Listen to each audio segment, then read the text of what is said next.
Bonjour, bienvenue sur ma chaîne Espace Passion Parfum. Aujourd'hui, on va parler de patchouli. J'ai passé une excellente semaine à sentir plein de patchouli. Tout d'abord, je vous recommande le livre Patchouli de l'édition Le Nez. Ça a été fait en collaboration avec l'IFF. C'est super intéressant. Il y a plein de choses sur le patchouli, sur sa composition, sur des parfumeurs. Très intéressant. On commence avec Misfit de la maison Arquis. Il a été couronné Indie Fragrance of the Year. Il est conçu par le nez Rodrigo Flores Roux. Ce parfum-là, il est ambré, boisé. Vraiment, il offre une interprétation assez moderne et raffinée du patchouli. À la fois un peu sauvage, mais quand même avec son petit côté propre. Il évoque pour moi un salon élégant, agrémenté avec des belles draperies. C'est sophistiqué, il y a des boiseries dans ce salon qui sont empreintes d'histoire. Les premières notes se révèlent vraiment très fraîches. Il y a de la bergamote, de la racine d'angélique et de la lavande française. Suivi ensuite par un cœur de rose, des graines d'ambrette. Ce patchouli là vraiment unique repose sur une combinaison brevetée de 2 essences fractionnées. Et tout ça est enrichi de cyste et de fèves tonka et de baume de tolu.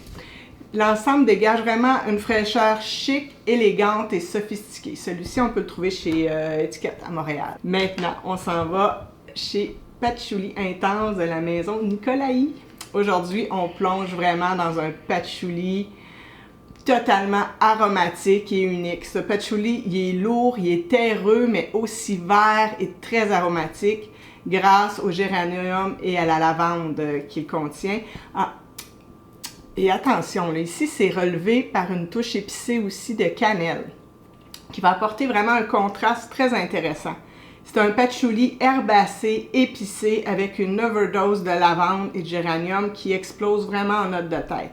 Pour moi, c'est l'un des très beaux patchoulis, loin devant beaucoup d'autres. C'est un patchouli qui bouscule, qui frappe fort et qui te prend par surprise. C'est vivant, intrépide et avec un caractère très vif. On s'en va chez Bornéo 1834 de Serge Lutens. C'est un parfum, un patchouli envoûtant, une véritable immersion dans l'ombre des forêts tropicales de l'Asie du Sud-Est. Lancé en 2005, ce parfum incarne à la perfection un parfum gothique. Le parfumeur, c'est Christopher Sheldrake. Il a su créer un phénomène avec ce parfum. Ce patchouli, il est tout sauf ordinaire. Il est mystérieux, presque indomptable. Il y a des notes de cacao amer qui vont renforcer son côté énigmatique et qui va se mêler à l'obscurité boisée du patchouli qui est sombre, évoquant une profondeur riche et insaisissable.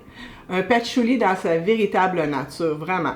La cardamome et le labdamum tissent des volutes d'épices et de résine comme des secrets anciens flottant dans l'air humide d'une jungle oubliée. Bornéo 1834 n'est pas un simple parfum, il est mystérieux et envoûtant. 1834, c'est pour signaler l'année où les Parisiens furent exposés à la matière première envoûtante et sensuelle du patchouli. C'est un chef-d'œuvre selon moi. Ce parfum, c'est un des très très beaux patchoulis sur le marché. On s'en va maintenant avec Patchouli Nozebe de Péris Monte Carlo. Aujourd'hui, on va parler de cette maison qui est une maison très qualitative, qui offre des parfums vraiment à prix très intéressants. Vous pouvez les trouver chez H Parfum à Montréal. Ici, là, dans ce parfum-là, c'est pas n'importe quel patchouli. C'est celui de l'île de Nozebe à Madagascar, connu pour sa richesse et sa douceur incomparable. Pour moi, là, c'est du réconfort, ce patchouli-là. On commence avec une ouverture qui est épicée, de poivre rose et de muscade qui va venir titiller les sens avant vraiment d'entrer dans le cœur du sujet qui va être un patchouli plus profond mais tellement bien équilibré. Il se marie à merveille avec l'ylang-ylang et le vétiver qui va vraiment apporter une touche exotique et florale à cette composition de patchouli. Puis en fond, il y a du cèdre et de la fève tonka qui viennent réchauffer le parfum. Puis on finit ça avec comme un accord boisé et ultra confort. C'est pour moi un parfum de réconfort, un parfum de doudou, de soirée maussade. C'est un parfum où lorsqu'on se blottit dans le sofa avec une grosse couverture de laine, ça nous chatouille les narines. C'est une grande élégance et un très grand raffinement. Il est très joli, mais c'est un patchouli qui est un petit peu plus facile à porter, je dirais, un peu moins le côté sauvage. Vraiment un côté réconfortant, tout en restant sensuel. Je vous présente ici un petit intermède, le livre de Nancy Stevens. Vous pouvez la suivre sur son compte Instagram fleur.ivan du nom de ses deux personnages principaux. C'est un roman assez coquin qui est moustille et qui raconte l'histoire d'amour entre un parfumeur français et une jeune femme américaine. C'est très bien écrit, on y mélange habilement la culture américaine et européenne et bien sûr le tout tourne autour des parfums et je le vous recommande chaudement. Je vous en parle aujourd'hui parce que c'est un livre qui a certains passages émoustille beaucoup et le patchouli m'émoustille, alors je trouvais que c'était une belle occasion de vous en parler. Je l'ai reçu récemment et écoutez, en une journée j'ai lu 186 pages, donc c'était fort captivant. Je vous présente Horizon de Orisa Legrand. C'est un patchouli, oh là là, qui a gardé sa véritable nature. Il est sombre, suave, un peu sale et sauvage. C'est un parfum très vintage, des années folles présagent d'un nouvel horizon. Et oui, il a été lancé en 1925. Je l'adore. Oui, est-ce qu'il a été reformulé depuis? C'est sûr, avec les nouvelles règles de l'IFRA et tout ça. Mais vraiment, c'est un patchouli de terre humide, des fonds de sous-bois après la pluie. Il s'enrobe de bois précieux, d'ambre gris, avec des accords de tabac blond et de cuir qui sont de cuir moelleux. C'est un très grand patchouli, un très beau patchouli. J'adore cette maison, j'adore leur univers très particulier.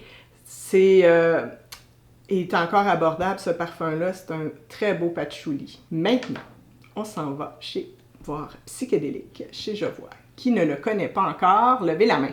Le parfumeur, c'est Jacques Fleury. Oh là là, ici, là.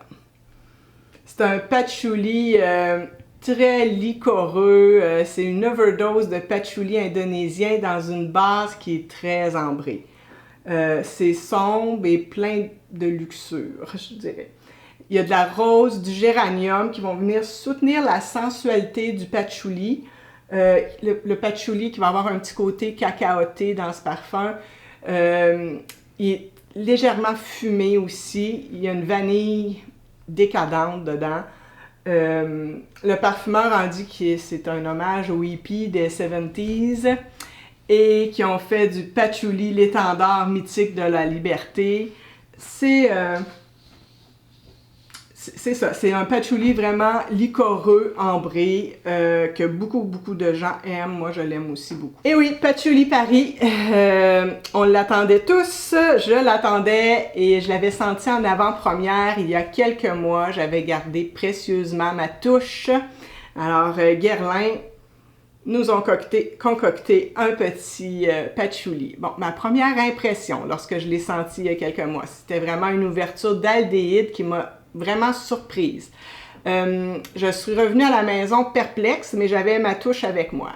J'en attendais beaucoup de ce patchouli de Guerlain, moi la grande fan de Guerlain. Vraiment, la parfumeur Delphine Jerk, a créé un floral boisé, musqué. J'ai ressenti cette touche qui reposait sur mon bureau et voilà la beauté de ce patchouli, je vous dis pas.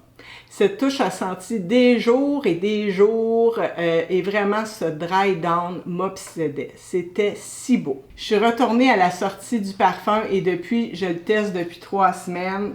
J'en ai utilisé des échantillons. Bon, le départ d'aldéhyde ne m'excite pas trop. Toutefois, le patchouli est très bien présent tout au long de l'évolution. C'est un patchouli de très grande qualité, un patchouli qui va présenter à la fois son côté sombre, terreux, un aspect de fond de cave avec des nuances presque moisies et avec des notes chocolatées délicates. Le véritable patchouli se présentait ainsi, là. Il y avait vraiment des notes de fond de cave et un petit peu moisi. Ça sent pas le moisi, là, détrompez-vous, c'est juste que des petites nuances, des petites facettes. C'est un patchouli qui va être un brin vintage par sa nature, parce qu'on retrouve vraiment l'essence même de l'ancien patchouli qui était utilisé dans la parfumerie. Et on y sent aussi l'essence des nuits suaves de Paris, son effervescence. Le sillage du parfum, il est moyen, je dirais, mais sa tenue, elle est phénoménale. Vraiment, là, ce patchouli suave va être adouci par l'iris poudré, mais il garde quand même toutes ses facettes. L'iris tente de le dompter, mais en vain. Il persiste dans toute sa beauté sauvage. La magie du parfum opère sur les vêtements. Écoutez, cette veste-là, là, je pense que ça fait 10 jours. Elle sent encore. C'est un envoûtement là, qui perdure des jours et des jours. Je voudrais un plein flacon de ce dry down magnifique. Le patchouli, vraiment, il s'élance avec sensualité et se mélange à l'ambre gris et à la vanille. C'est très harmonieux.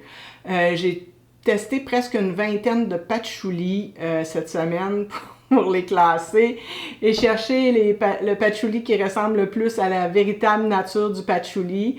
Et c'est celui-ci qui est le plus réaliste avec Horizon et Bornéo 1834. Vraiment, j'aime beaucoup le dry down de ce parfum, il est magnifique. Et c'est un patchouli qu'il faut apprendre à découvrir, alors je vous encourage à aller le tester. On s'en va voir Ambre Patchouli Sichuan de la Closerie des Parfums. Je vous en ai parlé des tonnes de fois de ce patchouli. C'est un amour de patchouli ambré, épicé, sombre, terreux, sensuel, avec des pointes de piquant et de lumière citronnée au travers. La macération du patchouli dans le poivre de Sichuan et dans le poivre noir apporte vraiment une vivacité, une lumière au parfum avec un petit côté épicé. Ce parfum, il reste quand même assez obscur pour moi. Le géranium et la lavande vont apporter une fraîcheur et un côté aromatique qui va être herbacé. Le patchouli se retrouve enrobé de benjoin. Et ça, c'est vraiment très beau.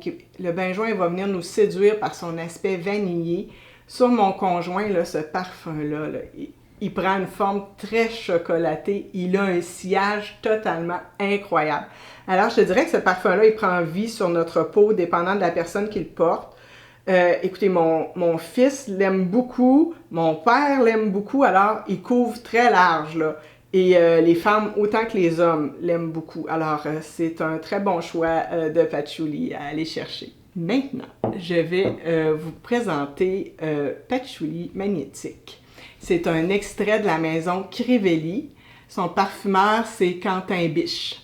Le patchouli là, chez la maison Crivelli, il sent la terre, le houmous, la forêt mouillée. Ils ont voulu sortir un peu l'aspect terreux du patchouli pour le soulever plus au niveau des arbres de la forêt après la pluie. Ce patchouli a un petit côté lacté et tropical parce qu'il y a des notes de pêche et il y a beaucoup de gardénia dedans et une petite pointe de chocolat aussi. Pour moi, c'est un peu de la poudre de cacao qui recouvre la peau. Ce patchouli ne sombre pas dans le côté liquoreux de certains parfums au patchouli. C'est un parfum que l'on doit arriver à dompter. Il est fulgurant au départ et il faut le laisser reposer. Il va venir ensuite se réchauffer et il a tout un sillage pour les amateurs, les teams Beast Mode. Là, c'est vraiment le parfum de choix pour ça. Ok, j'ai mis Patchouli 24 de Le Labo. La parfumeur, c'est Annick Ménardeau. Écoutez, ce patchouli-là, je l'aime pas vraiment pour mon goût personnel. C'est pour les amateurs de parfums très fumés. C'est ultra fumé par le bois de bouleau. Ça sent le bouleau brûlé et la fumée, elle prend toute la place. Il n'y a pas beaucoup de place pour le patchouli. Le patchouli se retrouve en note de tête, mais il reste toujours caché derrière ce bois fumé. Il y a certains aspects cuirés également, puis en fin d'évolution, mais on sent le styrax. Bref, si vous cherchez un parfum qui sent le feu de camp, et il y a des gens qui adorent ça, là, et c'est pour ça que j'en parle. Moi, je parle des fois pas juste des parfums que j'aime, mais celui-ci, Il est à découvrir pour les amateurs de parfums fumés. Et chez Le Labo, là, j'adore plein de leurs parfums. Santal 33, je suis en amour avec. Gaillac 10, Thé Noir 29. Ils ont des parfums exceptionnels. Ils sont maintenant chez Old Run Through à Montréal. Alors, vous pouvez tous aller les sentir. Mais je voulais vous parler de ce patchouli-là qui était vraiment très fumé à l'excès. Alors, merci d'avoir écouté mon vidéo et écrivez-moi en commentaire quels sont vos patchoulis favoris. Je sais qu'en France, vous avez certains patchoulis que je n'ai pas accès ici, alors je suis très très curieuse. Vous me les écrivez ici dans les commentaires. Vous pouvez aussi vous abonner sur ma chaîne Instagram. Je présente plusieurs parfums, au moins 1 à 2 publications par semaine. Alors, au plaisir de vous revoir et de vous lire. Au revoir!